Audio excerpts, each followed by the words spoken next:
Welcome to I Am 33 Days. Today is day 5. I am chosen.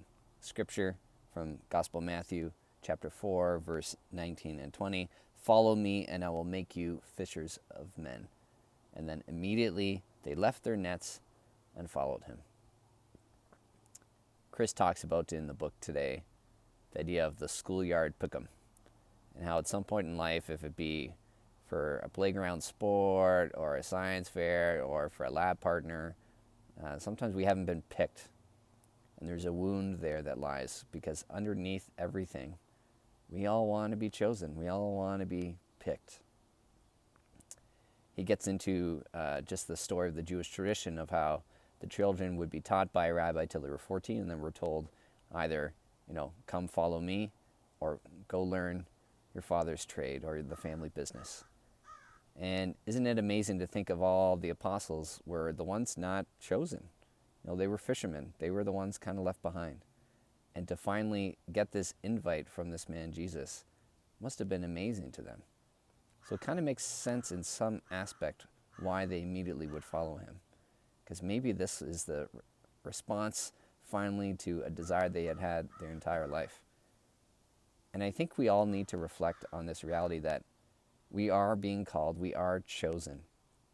He gets in the story from the princess and the goblin of, referring to them all as princesses, and the person says, well, no, their heads are gonna explode, they're gonna get this big idea. And he's like, well, no, we call them, princesses. Or for us, it could be princess. Because we are the sons and daughters of a king. We are a chosen people. Our inherent dignity lies in that, not in our accomplishments. Right? That was the reflection for today, for this evening, is do you think being chosen depends on your performance, your success, your looks, or the unconditional love of God? And I know it's easy. It's easy for me to say, oh, of course, the unconditional love of God. But day to day, are you living out of that reality? Or are you trying to prove yourself? I know it's exhausting. The days where I'm exhausted and I feel like I'm getting nowhere is when I think I'm trying to prove myself, when I'm trying to say to the world, pick me, look at me, instead of living under the confidence of knowing who I am, that I'm a prince, that I'm a son, right, of a king, a glorious king who reigns and has invited me into his life, into his work, to drop my nets, to drop my busy work, and to come and follow him. Where is the Lord calling you? Where is he beckoning you in this coming week? Something to think about.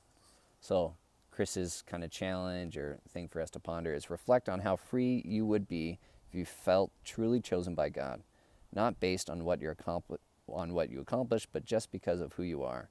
Ask God to help you live in that space today. To be still, to know, and then to go. I was teaching an RCA session a couple days ago, and we were reflecting on this idea that when we come to prayer, we often think about how good it is depending on our work. When really the reality is we're not the first mover. Right? God begins the movement of prayer because God calls us, God chose us. Are we just coming to receive and then to respond to this holy moment? Praying for you and your families. God bless you. We'll see you in prayer.